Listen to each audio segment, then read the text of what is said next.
Varicose veins కి సరైన చికిత్స కోసం సంప్రదించండి ఎవిస్ హాస్పిటల్. నమస్తే రమగారు. నమస్తే జయ.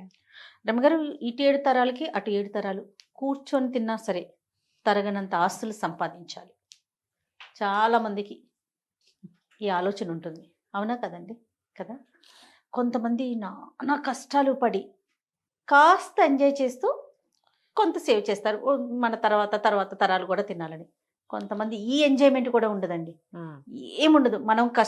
మనం ఒక్కరు ఈ జనరేషన్ మనం కష్టపడితే తర్వాత వచ్చి ఒక 7-8 తరాలు హ్యాపీగా చక్కగా అనుభవిస్తారనే ఆలోచనలో కొంతమంది ఉంటారు. నాకు అనిపిస్తుంది, ఇప్పుడు మనం ఎంజాయ్ చేయకుండా వాళ్ళ కోసం దాచి పుట్టుకుని మనకి ఏదన్నా అయితే ఒకవేళ నువ్వు ఎంజాయ్ చేస్తావు అయినా దాస్తావు, అప్పుడు ఎంజాయ్ చేసి దాస్తే కొంచెం పర్వాలేదేమో అని నాకు అనిపిస్తుంది. అంటే ఇప్పుడు ఇంత కష్టపడుతున్నందుకు మనకు ఒకటే జీవితం కదా, తర్వాత ఏమవుతుందో మనకు తెలియదు కదా. ఈ జీవితంలో మనం కూడా కొంత ఎంజాయ్ చేయాలి కదా, ఆనందించాలి కదా. మరీ కట్టేసుకొని అన్నీ స్ట్రిక్ట్గా ఉండి ఎక్కడికి వెళ్ళకుండా ఏమీ తినకుండా ఏమీ పెట్టుకోకుండా అది తప్పు.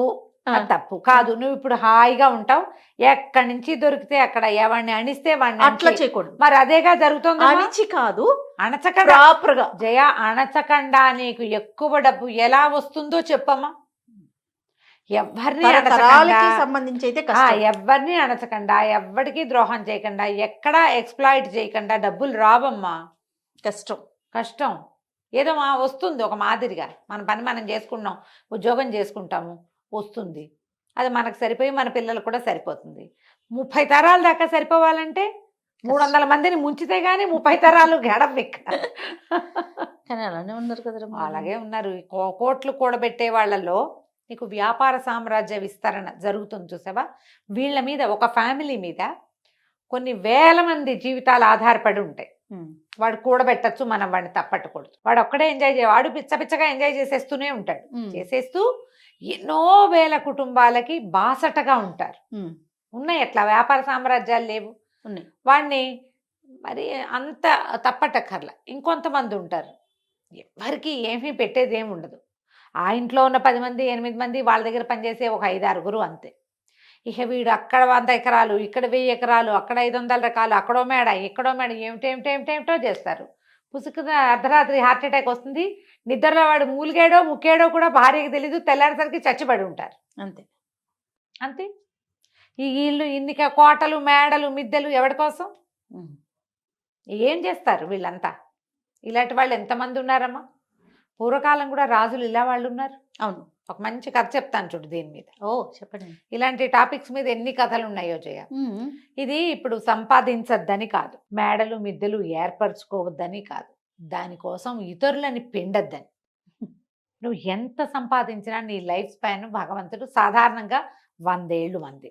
నీ ఆరోగ్యము, నీ అనారోగ్యము, నీ జబ్బు, నీ తాలూకు గ్రహస్థితులతో అది 30 కావచ్చు, 10 కావచ్చు, 10 కావచ్చు, 30 కావచ్చు, 40 కావచ్చు, 50 కావచ్చు, 60 కావచ్చు. రేపొద్దున గృహప్రవేశం అయితే ఇవాళ సాయంత్రం కూడా నువ్వు పరలోకగత అవ్వచ్చు, చెప్పలేం మనం. తాపత్రయం ఎందుకు? హాయిగా ఉండు, నీతో పాటు ప్రజలు కూడా ఉండి హాయిగా. ఎవరిదో లాగేసుకోవాలని ఎందుకు అనుకుంటారు? నువ్వు ఎంత లాక్కున్నా నీకు 1000 ఏళ్ల జీవితం రాదే. అంతేగా. నీకున్న రాయబడిందే, భగవంతుడు ఇచ్చింది 100, అందులో నువ్వు తగలబెట్టుకున్నది ఎంతో. అది ఏ రోజో తెలీదు. బస్ ఎక్కి దిగని వాళ్ళు కనపడుతున్నారు, రైలు ఎక్కి దిగరు, విమానం ఎక్కి దిగలేరు, ఇంట్లో పడుకుని నిద్ర లేవలేరు, బాత్రూంలో నుంచి బయటికి రాలేరు. ఇది ప్రస్తుత కాలం. ఇప్పుడు జిమ్కి వెళ్ళి కూడా తిరిగి రాలేని వాళ్ళని ఎంతమందిని చూసామో మనం కదా. ఎందుకు వచ్చింది? ఇందులో ఏదైనా సహాయం చెయ్యి, కనీసం జీవన సాఫల్యాన్ని పొందు. నువ్వు ఎంత కూడబెట్టావని కాదు, నీతోటి ఏదొచ్చిందో నువ్వు పోయాక కూడా నీ మంచి ఏదైనా మిగిలితే అది నీది. నువ్వు పోయాక ఆస్తులు మిగిలితే అది నీది కాదు. ఏమంటారు మనవలు, ముని మనవలు, మా తాత ఇక్కడ 150 కొన్నాడు, ఆ 10 కూడా కొంచెచ్చాడు కాదు పాడువాడు అని తిడతారు. మా తాత ఎంత బాగా కొన్నాడు అని అనరు. ఇంకా అదేదో చేయలేదు, ఇదేదో చేయలేదు, అమావాస్య నాడు అట్టెట్టేవా, పున్నన్నాడు పప్పేసేవా అంటారు. అంతకంటే ఏముంది? అన్నీ చేశాడు కానీ మా తాత కొన్ని తెలివి తక్కువ పనులు చేశాడు. దీనికే నువ్వు సంపాదించింది అదే కదా. ఇంత సంపాదన ఆలోచించద్దు. ఆలోచించండి. ముని మనవాళ్ళ పెళ్లిళ్ళకు కూడా మంగళసూత్రాలు చేయించి ముందు పెట్టుకోవాలనుకుంటారు. అసలు మన మన వాళ్ళ పెళ్ళిళ్ళ నాటికి సూత్రాలు ఉంటాయో ఉండవో. అదే కదా. ఇప్పుడే లేవు. ఏ పెళ్లి కూతురికి 16 రోజుల పండగ కాకముందే సూత్రాలు వెళ్ళిపోతున్నాయి మేళ్లలో నుంచి, నల్లపూసలు వేసుకుని తిరుగుతారు. ఉపయోగం లేని పని కదా. ఈ కథ చెప్తాను చూడు. పారసీక దేశం అంట, పర్షియాలో ఒక అబూ ఫజల్ అని ఒక రాజుగారు ఉండేవారు. ఆయనకి తన మేడంటే ఎంత ఇష్టమో చెప్పరా అని ఇష్టం. అలా ఇంటి మీద ప్రీతి చాలా మందికి ఉంటుంది, ఇప్పుడు మనకు కూడా ఉంటుంది. అయితే ఈ ప్రీతితోటి గోడలకి మణులు మాణిక్యాలు అద్దిచ్చేవాడు, బంగారపు మలామా చేయించేవాడు. ఇంకా అవేవో మొక్కలు, ఇవేవో మోళ్ళు, అదేమిటో పువ్వులు, ఇవేమిటో కాయలు. ఎక్కడికి వెళ్ళినా సరే ముత్యాలు కనపడితే ముత్యాలు తెచ్చి ఇంటికి అంటించేవాడు, రత్నాలు కనపడితే రత్నాలు తెచ్చి మేడ కంటించేవాడు. అట్లా పెద్ద మేడ కట్టాడు, బ్రహ్మాండమైన సౌధం. చుట్టూతా ఆయన వేసిన మొక్కలు, ఆయన చేసిన బ్యూటిఫికేషన్కి అంతే లేదు, అంతు లేదు. ఇట్లా దీనికోసం ఆయన మరి బయట నుంచి తెచ్చిన అంటించేవాడు. ఎప్పుడైనా ఏదైనా సంవత్సరం బొక్కసంలో డబ్బులు లేవంటే ఏదైనా ఒక చిన్న పన్ను యాడ్ చేసి ప్రజల దగ్గర నుంచి రాబట్టి అదంతా దీనికి మలామా చేయించేవాడు ఈ ఇంటికి, ఈ మేడకి. అట్లా ఎంతకాలమో జీవించి పోయాడు ఆయన. 80 ఏళ్ళుండి పోయాడు. అబూ ఫజల్ గారి కొడుకు అబూ షేక్ ఆయన రాజయ్య.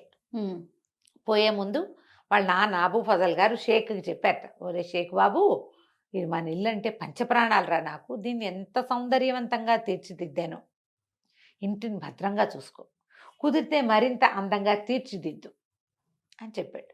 నాన్న చేతిలో పెట్టాడని షేక్ గారు కూడా యథాశక్తి ఇంటికి బ్యూటిఫికేషన్ చేయించారు.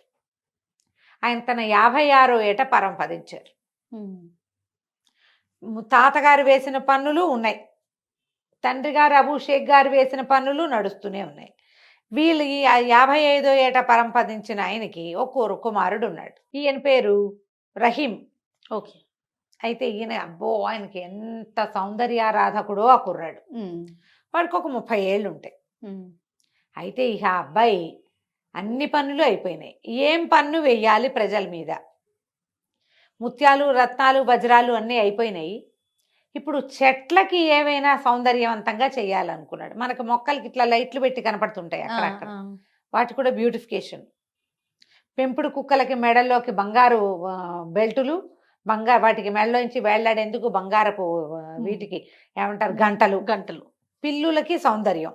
అంత అద్భుతమైన ఇంట్లో తిరిగే కుక్క పిల్లి కూడా అందంగా ఉండాలి చూడు మరి, అంతే కదా. బాతులుంటే వాటికి బ్యూటిఫికేషన్, బాతులకు కూడా కాళ్ళ గజ్జలు ఉండాలి, మెడలో అదేమిటో ఉండాలి, ఇంకేమిటో కావాలి. ఇన్ని చేశారు. చివరికి ఏమైంది, అన్ని ట్యాక్సులు టైట్. మంత్రి గారు అన్నారు, ఇంకా ట్యాక్సులు వేయలేమండి, ప్రజలు తిడుతున్నారండి, వద్దు ఇంకా ఆగిపోదామంటే కుదరదు ఆయనకి. కాదు, ఏదో కొత్త రకం పెయింట్స్ వచ్చినాయి, అవి వెయ్యాలంటే మన దగ్గర డబ్బులు లేవు, మన దగ్గర వస్తున్నవన్నీ ఈ మెయింటెనెన్స్కి సరిపోతుంది. ఎప్పటికప్పుడు కొత్త కొత్త కూలీలను తేవటం, పై దేశాల నుంచి కొత్త కొత్త ఇళ్ల పని వాళ్ళని తేవటం. వాడు వచ్చి చైనా దేశంలో ఏం బొమ్మలు వేసేవాళ్ళు డ్రాగన్ బొమ్మలు ఇక్కడ వేస్తానంటాడు. దానికి పెయింట్ ఖరీదు, దానికి అంటించే బంగారపు రేకు ఖరీదు, దానికి రాళ్ళు ఖరీదు, ఉన్న రత్నాలు చాలవు, ఇంకేమిటో అనర్ఘరత్నాలు కావాలి, డబ్బు కావాలి. దాన్నింటికి డబ్బులు కావద్దు. అందుకని ఏం బాగా ఆలోచించి ఆయన 4 పన్ను విధించాడు. 4 పన్ను. ఎవరెంత మాట్లాడితే వాళ్ళకంత పన్ను. 4 వాడడం. తిండికి వాడుకోవచ్చు, మేమేం కాదనం, దానికి అసలు మాకు అభ్యంతరం లేదు. కానీ మీరు పబ్లిక్ లో మాట్లాడారంటే మీరు ఎంతసేపు మాట్లాడారో దానికి తగ్గట్టుగా రమగారు మన ఇద్దరు ఉండుంటే ఆ కాలంలో తెగ నమ్మి ఇచ్చినా కూడా మన పన్ను తీరదు. అక్కడి నుంచి ఏం చేస్తారు ఊళ్ళో వాళ్ళు, నోళ్ళు మూసుకుని ఉండటం మొదలుపెట్టారు. అవసరానికి కొట్టుకెళ్ళి బాబు అది ఇవ్వు ఇది ఇవ్వు, దీని రేట్ ఎంత అడగాల, వాడికో పావలా. కాసేపు ఏదో మా అమ్మాయికి ఒంట్లో బాగుండలేదని డాక్టర్ దగ్గర 10 నిమిషాలు చెప్పాడు, కాడికి 100 రూపాయలు. ఇక ఎన్ని చోట్ల పన్నులు, దానికోసం కొత్త కొత్త అధికారులు, మరి వాళ్ళందరి జీతం భత్యం ఇవ్వద్దు, వాటన్నిటికీ వీళ్ళ దగ్గర నుంచే రావాలి. నోరెత్తడానికి భయపడి చచ్చే పరిస్థితి వచ్చింది. అన్ని సైగులే, అన్ని చోట్ల కుదరదు చూడు. ఎట్లయితే పాపం పిల్లలకి అర్థం కాదు. బళ్ళో మాస్టర్లు పాఠం చెప్పాలంటే నోరు తెచ్చి చెప్పాల్సిందేనా? అక్కడికి చాలా పొదుపుగా పిల్లల్ని కేకలేకుండా ఉండేవాళ్ళు, అయినా కుదరలా. సరే ఏమైందట, ఇట్లా రోజులు గడుస్తున్నాయి. ప్రజలంతా కుక్కిన పేన్లల్లే ఉన్నారు, ఏం చేయాలో తెలియదు. ఆ ఊళ్ళోకి ఒక ఫకీర్ గారు వచ్చాడు. ఆయన రోడ్డు మీద తిరుగుతూ భగవంతుడి కోసం నాకు దానం చేయండి అని పిలుస్తున్నాడు. మా భవతి భిక్షాందేహి అంత పార్సీ భాషలో ఏదో అనాలి, అదేమిటో అంటున్నాడు ఆయన. ఒక 4-5 భగవంతునికి సంబంధించిన వాక్యాలు చెప్పి దానం చేయండి ఓహో అంటాడు. ఎవరు రారు. ఏమిటి ఊరు గొడ్డుపోయిందా? ఇదివరకు ఎప్పుడో 10 ఏళ్ల నాడు వచ్చినప్పుడు బ్రహ్మాండంగా భిక్ష పెట్టారే ప్రతి వాళ్ళు. ఎన్నో ఇళ్లలో ఈ ఇళ్లలో తిన్నాను నేను. ఫకీర్లకు అన్నం పెట్టడం మారేశారేమిట్రా మీ మొహాలు మండా అని అరిచి కేకలు పెట్టాడు. ఓ ఇంట్లో ఒక ఆయన బయటకు వచ్చి ఇంట్లో నుంచి, బాబు అంతగా అరవకు, నువ్వు పన్ను కట్టాల్సి వస్తుందన్నాడు. అనేసరికి ఎందుకు పన్ను అంటే, మేమంతా 4 పన్ను కడుతున్నాం స్వామి, మేమెవరమేం మాట్లాడినా సరే ఇక తప్పదు, నీ అరుపులు భరించలేక వచ్చా. నేను మా ఇంట్లో నువ్వు 10 ఏళ్ళ నాడు వచ్చినప్పుడు మా ఇంట్లో నేను అప్పటికి కుర్రాన్ని, మా ఇంట్లోనే అన్నం తిన్నావు. అప్పుడు నాకేదో బోధ కూడా చేసావు. నేనేదో దేవతా వాక్యాలు నువ్వు చెప్పినవే చదువుకుంటున్నా ఇప్పటికి కూడా. ఆ ప్రేమతోటి వచ్చా. నువ్వు మాట్లాడేవా నీకు డబ్బులు పడతాయి, నీతో మాట్లాడేవా మాకు పడతాయి. ఇది మా పరిస్థితి. ఏం చేస్తున్నాడు రా మీ రాజు ఈ డబ్బంతా అన్నారు. ఆయన నువ్వు ఉండే హర్మ్యానికి పెడుతున్నాడు ఆయన. అక్కడి నుంచి ఏమైంది ఈయన అనుకున్నాడు, ఇది బాగుందని, సరే నాకు ఇప్పుడేం అన్నవద్దు, ఏమైనా జామకాయ ఏదైనా ఇవ్వమంటే ఆయన వాడు 2 ఫలాలు ఇచ్చాడు ఆ ఇంటి ఆయన. ఈ ఫకీర్ గారు 2 నోట వేసుకుని సరాసరి రాజభవనానికి వెళ్ళాడు. రాజభవనం దాకా వెళ్ళేసరికల్లా మరి ఫకీర్లు స్వతంత్రులు కదా, గేట్లోంచి లోపలికి వెళ్ళబోయాడు. వాళ్ళు ఏదో అడ్డం పడ్డారు. ఇంకా కళ్ళూరు బయట, ఏంటి ఫకీర్లకు ప్రవేశం లేదా ఇందులో అనగానే తప్పుకున్నారు. ఈయన లోపలికి వెళ్ళాడు.